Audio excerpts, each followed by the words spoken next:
நீ சொன்ன மாதிரி பணத்தை புரட்ட முடியாதுன்னு பயப்படுவாங்க. அதுலக்கா அப்படியே டென்ஷனா இருக்க? கருணாவை இன்னும் காணும்க்கா. பொதுவா இந்த நேரத்துலலாம் வீட்டுக்கு வந்துருவான். ஆனா இன்னைக்கு இவ்வளவு லேட் ஆகியும் ஆளை காணோம். எங்க போனானே தெரியல. நான் ஃபோன் பண்ணாலும் அவன் எடுக்க மாட்டேங்கிறான்.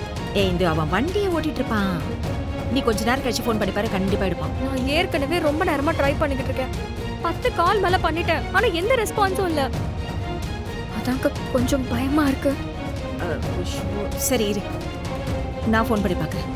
இத்தனை வாட்டி ஃபோன் பண்ணி அவன் ஏன் எடுக்கல?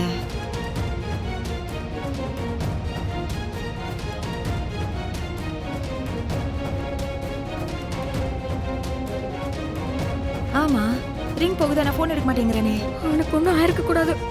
வந்துருவான்லக்கா. ஏ சிச்சி, அவனுக்கு அதெல்லாம் ஒன்றும் இருக்காது. ஒருவேளை ஃபோனை சைலன்ஸ்ல போட்டிருப்பான், அதனால தான் எடுக்கலையே. ஏய் இடு இடு இடு. கருணா. ஹலோ, எங்க இருக்கீங்க? ஏன் ஃபோன் பண்ண எடுக்கவே இல்ல? சிஸ்டர், நான் கருணால பாண்டி பேசுறேன். என்னாச்சு? அவர் எங்க இருக்காரு? இன்னும் உங்க ஷெட்ல தான் இருக்காரா? இல்ல சிஸ்டர், ஒரு சின்ன பிரச்சனை ஆயிடுச்சு. பிரச்சனையா? என்னாச்சு? மாப்பிள்ள வண்டியில வரப்ப சின்னதா ஒரு ஆக்சிடென்ட் ஆயிடுச்சு சிஸ்டர். ஏய் என்னாச்சு? கருணாக்கு ஆக்சிடென்ட் ஆயிடுச்சா? எப்போது கேளு. சிஸ்டர் பயப்படும் அதெல்லாம் ஒண்ணும் இல்ல. மூக்குல மட்டும் லேசா அடிபட்டு இருக்கு. ஹாஸ்பிட்டல்ல அட்மிட் பண்ணி ட்ரீட்மெண்ட் போயிட்டு இருக்கு. அதனால தான் அவன் ஃபோன் எடுக்கல. எந்த ஹாஸ்பிடல்? செய்யணும் ஹாஸ்பிட்டல் சிஸ்டர். சரி, நான் உடனே அங்க கிளம்பி வரேன். அது வரைக்கும் அவரை பத்திரமா பாத்துக்கோங்க. Okay sister. இது நானும் உன் கூட வரேன். சரி வாங்கக்கா.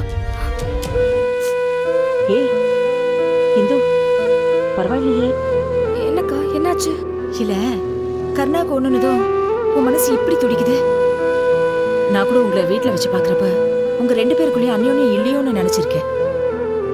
ஆனா நான் நினைச்சது தப்புன்னு நீ நிரூபிச்சிட்டேன். இந்த கருணாவை காணோனதும் நீ வீட்டுல வச்சு பதறின விதமும் இப்ப ஐசியூல அவனை பார்த்ததும் நீ கண்கலங்கிறத வச்சு பாக்குறப்ப உன் மனசுல அவன் மேல எவ்வளவு அன்பும் பாசமும் வச்சிருக்கேன்னு எனக்கு நல்லா தெரியுது. எனக்கு தெரிஞ்சு கருணாவும் அதே மாதிரி தான் இருப்பான். உண்மையை சொல்லிட்டேன் இந்தோ, எனக்கு தெரிஞ்ச வரைக்கும் பெஸ்ட் கப்பல் அப்படிங்கிறது நீங்க 2 பேர் தான். ஆமாக்கா, 2 பேரும் ஒருத்தர் உதவி பண்ணிக்குவாங்க. அக்கறையும் எடுத்து பார்த்துப்பாங்க. ஆனா வெளியே மட்டும் கடிக்க மாட்டாங்க. அப்படித்தானே சிஸ்டர்? இந்தோ, நீ அவன் மேல வச்சிருக்கிற அன்பே அவனை நல்லபடியா குணமாக்கி திரும்ப உங்ககிட்ட கொண்டு வந்து சேர்த்துரும். நீ எதுக்கும் கவலைப்படாத. என்ன கண்ணு தொடச்சுக்கோ. மறந்துட்டனே.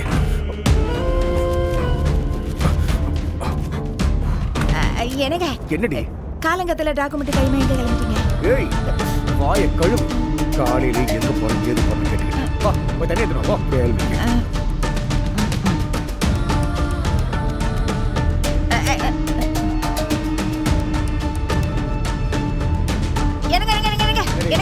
என்னங்க கர்ணாக்கு ஆக்சிடென்ட் ஆகி ஹாஸ்பிட்டல்ல கிடக்குறான். நீங்க ஒரு தடவை போய் பார்த்துட்டு வாங்களேன். ஏய் எனக்கு அதை விட முக்கியமான வேலை இருக்கு. என்னங்க நீங்க உங்களையே அண்ணன் அண்ணன்னு சுத்தி வந்துவேன். அவனை நேர்ல போய் நீங்க பார்க்கலன்னா கூட போன்லயாவது விசாரிக்கலாம் இல்லையாங்க? ஏய்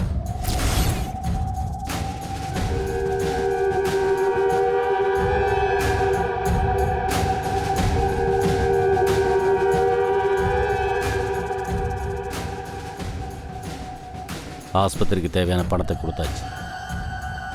அவனுக்கு எந்த பிரச்சனையும் இல்லை.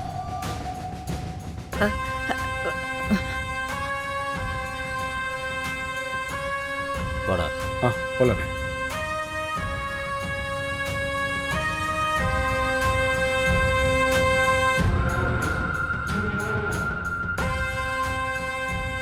ஐயோ, இந்துவோட வீட்டை அவளுக்கே தெரியாம மாமா விற்கிறதுக்கு பிளான் போடுறாரே. இதை இந்து கிட்ட சொல்லலாமா வேணாமா? இப்போ என்ன பண்றது? ஒரு நிமிஷம்.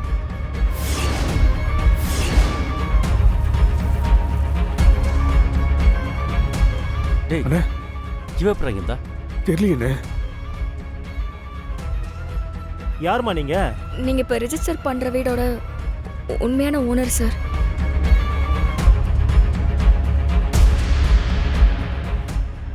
என்னம்மா சொல்ற? ஆமா சார், அது எங்க வீடு. அது எங்க அம்மா வீடு. என் அனுமதி இல்லாம விற்க பாக்குறாங்க. என்னங்க இதெல்லாம் அவங்க வீடுன்னு சொல்றாங்க. இல்ல சார், அவங்க ஏற்கனவே எங்களுக்கு பவர் ஆஃப் அட்டானி கொடுத்துட்டாங்க சார். இப்போ வேணுமனே வந்து பிரச்சனை பண்றாங்க சார். சார், நான் பவர் ஆஃப் அட்டானி கொடுத்தது உண்மைதான். நான் அந்த வீட்டை இவர்கிட்ட அடகு தான் வச்சிருக்கேன். ஆனா இப்போ எனக்கே தெரியாம அந்த வீட்டை விற்க பாக்குறாங்க. என்னங்க இதெல்லாம்? ஏதோ பவர் ஆஃப் அட்டானி அப்படின்னு புரியாத மாதிரி எல்லாம் பேசிட்டு இருக்காங்க. அதெல்லாம் ஒண்ணு இல்லைங்க. இவங்க வீட்டை ஆல்ரெடி அடமானம் வச்சு கை நீட்டி காசையும் வாங்கிட்டாங்க. பணத்தை கேட்டா பணத்தை திருப்பி கொடுக்கவே இல்லை. வீட்டை வித்துடலான்னு அதிகாரமும் கொடுத்துருக்காங்க. சரி, இவங்களால பணத்தை கொடுக்க முடியாதுன்னு வீட்டை விற்கலான்னு முடிவு பண்ணோம். நான் உங்ககிட்ட பணம் கொடுக்கறேன்னு தானே சொல்லிருக்கேன். அப்ப வீட்டை விக்கிறீங்கன்னா என்கிட்ட சொல்லணும்ல. உங்க இஷ்டத்துக்கு வீட்டை வித்தா எப்படி? நீ பணத்தை ரெடி பண்ணி தரேன்னு சொல்லி 1 மாதம் ஆச்சு. ஆனால் 1 பைசா இது வரைக்கும் வரல. அப்புறம் இதுக்கப்புறம் நீ பணம் கட்டுவோன்னு நான் எப்படி நம்புறது? நேத்து பேசுறப்ப கூட 3 மாசம் டைம் கேட்டல. இங்க பாருங்க, எனக்கு இன்னும் நிறைய ரெஜிஸ்ட்ரேஷன் இருக்கு. உங்க பஞ்சாயத்து என்னால பேசிட்டு இருக்க முடியாது. சீக்கிரம் ஒரு முடிவுக்கு வாங்க. இது பாருங்க, எனக்கு இந்த பொண்ணு 3 மாதத்தில் பணம் கொடுக்கணும் எனக்கு நம்பிக்கை இல்லை. பவர் ஆஃப் அட்டானி எழுதி கொடுத்தாச்சு. அதனால தான் இந்த இடத்த விற்கிறேன். சார் சார், அந்த வீட்டை தயவு செஞ்சு ரெஜிஸ்டர் பண்ணி கொடுக்காதீங்க சார். எங்க அம்மா ஞாபகமா எனக்கு இருக்கிறதே அந்த அந்த ஒரு வீடு தான் சார். எங்க அம்மாவே அங்க வாழ்ந்துட்டு இருக்கிறதா நாங்க நம்புறோம் சார். Please sir, please. ஆனா இதுக்கு ஒரு வழி இருக்கு.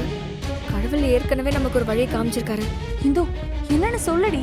நாம சீட்டு போட்டிருந்தோம்ல, மூர்த்தி, உனக்கு தெரியும்ல? ஆமா, நமக்கு கொடுக்க வேண்டிய பணத்தை சுருட்டிக்கிட்டு ஊரை விட்டு ஓடினானே, அவன் தானே?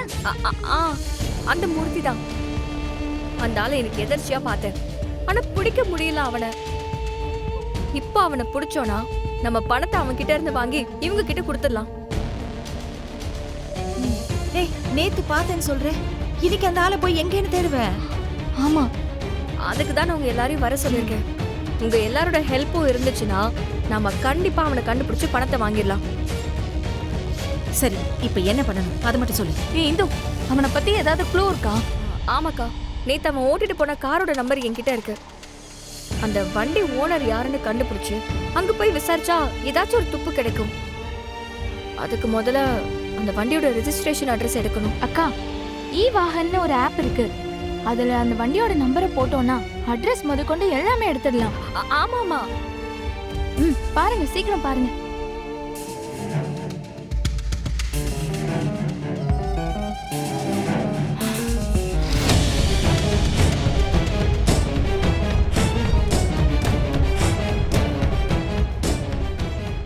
அக்கா, இது அட்ரஸ் வந்துருச்சு.